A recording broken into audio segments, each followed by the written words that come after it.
पुराने जमाने की बात है। किसी मुल्क का सेनापति बादशाह से भी ज्यादा ताकतवर था। बादशाह इसी बात को लेकर हमेशा परेशान रहता था। उसे पता था कि सिपह सालार ने लूट मार मचाकर अपनी ताकत को बढ़ा लिया है। एक दिन सेनापति ने अचानक बगावत कर दी और बादशाह को कत्ल करके खुद सल्तनत का बादशाह बन गया। काफी अरसा बादशाहत के मजे लूटने के बाद इसने दरबार में ऐलान किया कि अब वक्त आ गया है कि मैं अपना जानशीन मुकर्रर करूं जो मेरे बाद सल्तनत को संभालेगा। मगर मेरी एक शर्त है कि मेरा जानशीन मुझसे भी ज्यादा चालाक और होशियार होना चाहिए। मैं अपने वक्त में इतना होशियार और चालाक था कि एक ही वक्त में 10-10 घरों को अपनी चालाकी से लूट लेता था। यह सुनकर दरबारियों में से एक शख्स जिसका नाम भल्लू था, वह आगे बढ़ा और कहने लगा, हुजूर, आप 10 घरों की बात कर रहे हैं, मैं तो पूरी की पूरी बस्ती ही खा जाऊं और डकार भी न लूं। सेनापति बादशाह ने कहा, तो ठीक है, तुम 7 वाली बस्ती में जाकर अपना कमाल दिखाओ। भल्लू वहां से रुखसत हुआ और अपनी बीवी को साथ लेकर एक सौदागर के भेष में 7 वाली बस्ती में रहने लगा। बस्ती में सब लोग उसे भल्लू सौदागर के नाम से जानने लगे। भल्लू ने सबसे पहले एक गधा चोरी किया और उसे फरोख्त करने के लिए करीबी बाजार ले गया। बाजार जाने से पहले इसने गधे के मुंह में अशर्फियां ठूंसकर गधे का मुंह अच्छी तरह कपड़े से बांध दिया। बाजार की पुरहजूम जगह पर खड़े होकर इसने गधे के मुंह से कपड़ा हटा दिया। जैसे ही कपड़ा हटा, गधे के मुंह से खन खन करती अशर्फियां गिरने लगीं।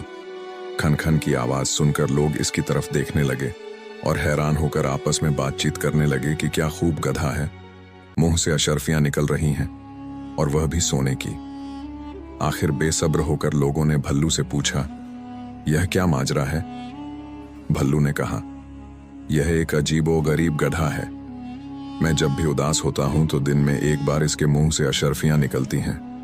मेरे घर में तो अब इतनी भी जगह नहीं कि जहां मैं अशर्फियां रख सकूं, इसीलिए मैं इससे बहुत तंग हूं और उसे बेचने के लिए बाजार ले आया हूं। मैं यह चाहता हूं कि कोई ऐसा ताजिर इसे खरीदे जो इसका ख्याल रख सके। लोगों ने गधे के मुंह से अशर्फियां गिरती देख ली थीं और बाकी का किस्सा भल्लू सौदागर ने बता दिया था। सबने यही सोचा कि इस गधे के लिए अगर मुंह मांगी कीमत भी दे दी जाए तो सौदा महंगा नहीं। बड़े बड़े ताजिर इस गधे को खरीदने के लिए बोलियां लगाने लगे। आखिरकार एक ताजिर ने गधे को 10,000 सोने की अशर्फियां देकर खरीद लिया। भल्लू सौदागर ने 10,000 अशर्फियां ताजिर से लीं और जमीन पर पड़ी अशर्फियां उठाकर घर चला आया। दूसरी तरफ ताजिर गधा लेकर अपने घर की तरफ चला गया। सब लोग तमाशा देखने के लिए उसके पीछे पीछे उसके घर पहुंच गए। गधे के मालिक ने कहा, भाइयों, चलो अब गधे के मुंह से अशर्फियां निकालते हैं।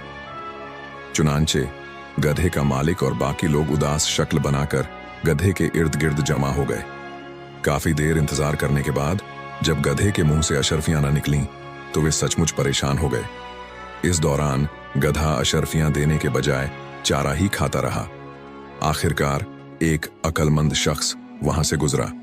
उसने जब देखा कि इतने सारे लोग परेशान बैठे हैं तो उनसे पूछा, क्या माजरा है? लोगों ने जो कुछ हुआ था वह बयान कर दिया। उस अक्लमंद आदमी ने ताजिर को बताया, तुम्हारे साथ धोखा हो चुका है। इससे पहले कि वह लुटेरा भाग जाए, फौरन उसे पकड़ लो और सबक सिखाओ। सब लोग इकट्ठे होकर भल्लू के घर पहुंचे और दरवाजा खटखटाकर भल्लू को आवाज दी। अंदर से उसकी बीवी ने कहा, जी, भल्लू तो किसी काम से बाहर गए हुए हैं, आप बाहर इंतजार करें, मैं अपना पालतू कुत्ता भेजती हूं। वह वहां जाकर अपने मालिक को आप लोगों के मुताल्लिक बताएगा और उसे अपने साथ ले आएगा। लोग यह बात सुनकर हैरान हो गए और सोचने लगे कि एक कुत्ता अपने मालिक को कैसे घर ला सकता है। असल में यह भल्लू सौदागर की एक और चाल थी। वह अभी भी घर में ही मौजूद था। उसे पता था कि जब गधे के मुंह से सिक्के नहीं निकले तो लोग उसके घर की तरफ आएंगे। इसलिए उसने अपनी बीवी को पहले ही समझा दिया था कि क्या करना है। तुरंत भल्लू की बीवी ने कुत्ते को आजाद किया, जो दरवाजे से निकलकर लोगों के सामने से होता हुआ भाग गया। दूसरी तरफ भल्लू अपने घर की पिछली दीवार फलांगकर कुत्ते की सीमत में भागा। कुछ ही देर में उसने कुत्ते को पकड़ लिया और उसके साथ वापस घर की तरफ आ गया। थोड़ी ही देर गुजरी थी कि लोग आंखें फाड़े भल्लू को देख रहे थे जो अपने कुत्ते के पीछे पीछे चला आ रहा था। सब लोग यह बात भूल गए कि वे वहां क्यों आए थे और कुत्ते के मुताल्लिक चहमगोइयां करने लगे कि यह कुत्ता तो बड़ा ही कमाल का है। उन्होंने भल्लू सौदागर से पूछा, जरा बताओ तो यह कुत्ता कितने का है? भल्लू सौदागर ने पहले तो इनकार किया, यह कुत्ता मैं किसी सूरत नहीं बेचूंगा। मगर बाद में उन्हीं लोगों में मौजूद एक और ताजिर ने जब 10,000 अशर्फियां निकाली तो भल्लू मान गया। वह ताजिर कुत्ते को लेकर अपने घर की तरफ चल पड़ा और लोग उसके पीछे पीछे चल पड़े, यह देखने के लिए कि कुत्ता घर से गए हुए शख्स को कैसे वापस लाता है। जिस ताजिर ने यह कुत्ता खरीदा था उसका एक गुलाम भी था जो अपने मालिक से बड़ा ही तंग था और हमेशा इसी ताक में रहता था कि कब मौका मिले और भाग जाऊं। ताजिर घर पहुंचा तो उसने अपने गुलाम से कहा, तुम जरा साथ वाली बस्ती में जाओ और वहां से चावल के दाम पूछ कर आओ। गुलाम खुशी खुशी रवाना हो गया। जैसे ही गुलाम घर से निकला, ताजिर ने कुत्ते को पीछे से भेज दिया। गुलाम को मौका मिलते ही वह भाग खड़ा हुआ और कुत्ता भी कहीं दूर निकल गया। काफी देर गुजर गई। जब गुलाम और कुत्ता दोनों वापस न आए तो लोग समझ गए कि उनके साथ एक बार फिर धोखा हो गया है। शदीद गुस्से के आलम में लोग एक बार फिर भल्लू के घर पहुंच गए। जोर जोर से जब दरवाजा बजने की आवाज आई तो भल्लू सौदागर एक बार फिर घर की पिछली दीवार फलांग कर बाहर कूद गया। जाते जाते उसने एक पुराना और बसीद सा बीन दीवार पर लटका दिया और अपनी बीवी के कान में कुछ खुसर फुसर की। फिर उसने जेब से लाल रंग की एक पुड़िया निकालकर बीवी को दी और कहा, इसे कपड़ों में छुपा ले। भल्लू की बीवी ने दरवाजा खोला और लोगों से कहा, मेरा शौहर साथ वाली बस्ती में किसी काम से गया हुआ है। लोगों ने कहा, इस बार हम इस लुटेरे के घर बैठकर इंतजार करेंगे। इस तरह दोनों ताजिर जिनको लूटा गया था समेत बस्ती के बाकी लोग भी भल्लू के घर बैठ गए। कुछ देर गुजरने के बाद भल्लू सौदागर घर में दाखिल हुआ और एक नए मंसूबे के तहत लोगों की इज्जत और तकरीर करते हुए झुक झुक कर आदाब करने लगा। फिर उसने अपनी बीवी से पूछा, मेरे खास मेहमानों की इज्जत और तकरीब में कोई कमी तो नहीं छोड़ी? मेरे इन मेहमानों को कुछ खाने को भी दिया कि नहीं? भल्लू की इन चिकनी चुपड़ी बातों को सुनकर लोग दिल ही दिल में शर्मिंदा होने लगे और सोचने लगे कि जिसे वे लुटेरा और धोखेबाज समझ रहे थे वह तो असल में बहुत ही नेक और अच्छा इंसान है। भल्लू की बीवी ने इनकार में सिर हिलाते हुए कहा, इन फजूल और बेकार लोगों को कौन मेहमान बनाता है? मैं तो इन्हें पानी तक भी न पूछूं और तुम खाने की बात कर रहे हो। यह सुनकर भल्लू गुस्से से लाल पीला हो गया और जेब से एक खंजर निकालकर बीवी के पेट में घोंप दिया। खून का एक फव्वारा निकला और भल्लू की बीवी वहीं गिरकर मर गई।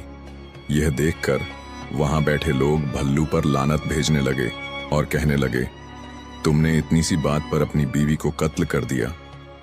भल्लू सौदागर ने कहा, आप लोग फिक्र न करें, यह तो हमारा रोज का मामूल है।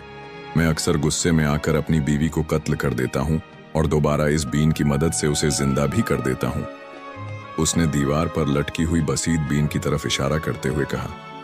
कुछ ही देर बाद भल्लू ने वह बीन उतारी और सपेरों की तरह अपनी बीवी के पास बैठकर बजाने लगा। थोड़ी ही देर बाद भल्लू की बीवी, जो खंजर के वार से हलाक हो चुकी थी, एकदम से उठ खड़ी हुई और गुस्से से अपने शौहर से पूछने लगी, तुमने मुझे एक बार फिर कत्ल कर दिया। सब लोग यह तमाशा देखकर हैरान हो गए और एक बार फिर भूल गए कि वे वहां क्यों आए थे। असल में भल्लू सौदागर ने एक और मंसूबा बनाया था। उसने जो लाल रंग की पुड़िया अपनी बीवी को दी थी वह उसकी बीवी ने पहले से ही अपने कपड़ों में छुपा ली थी।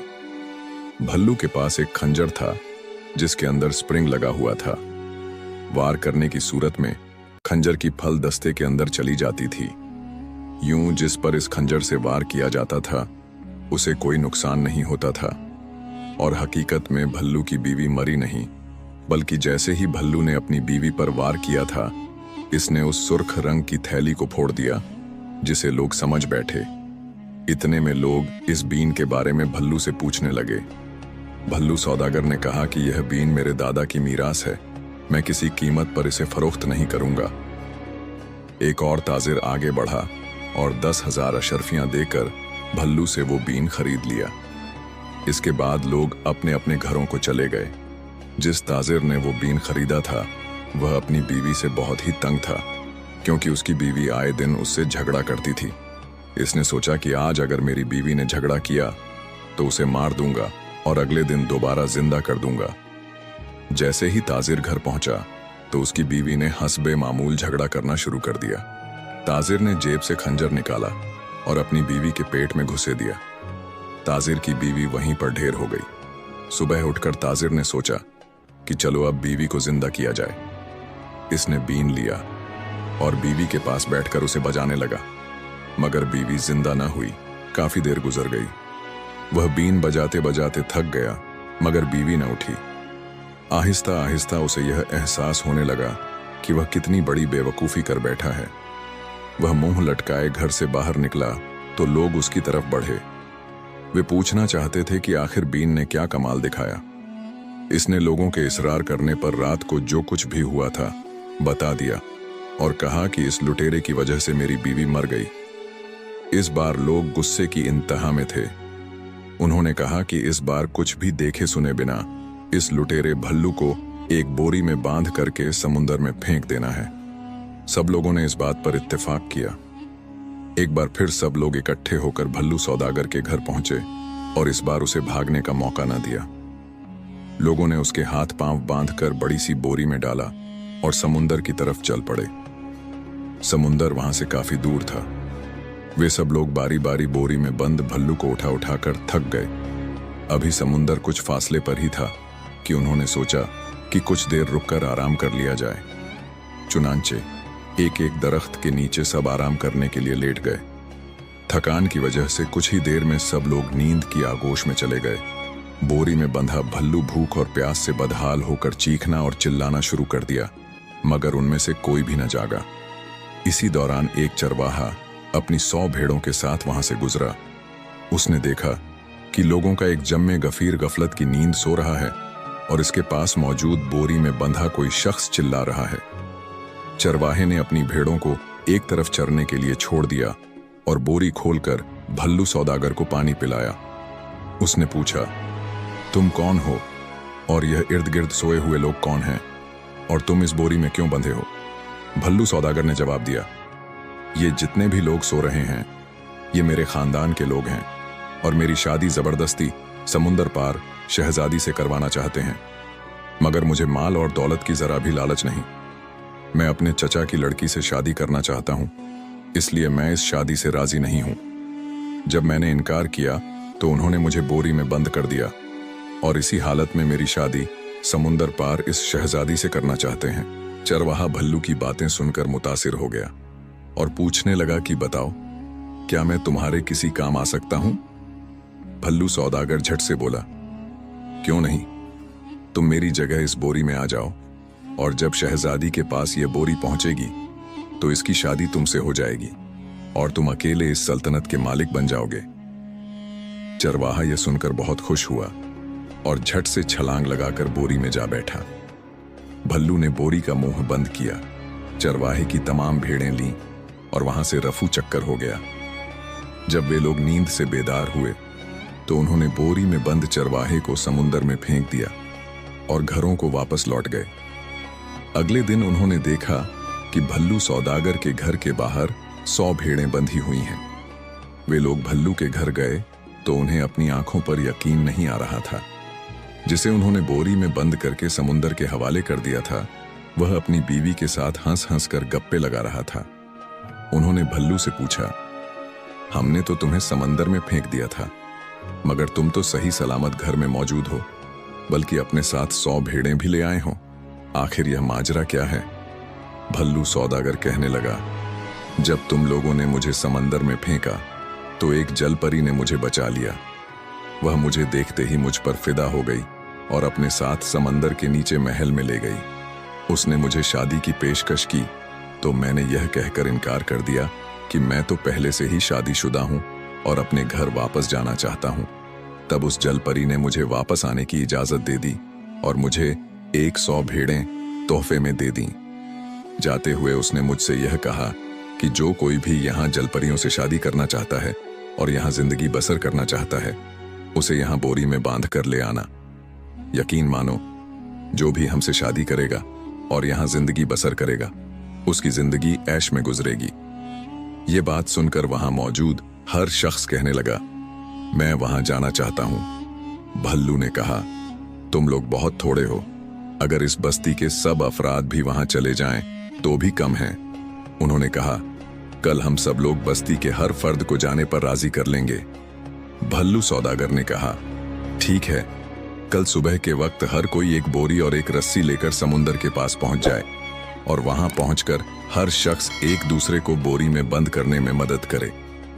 अगले रोज सबने ऐसा ही किया।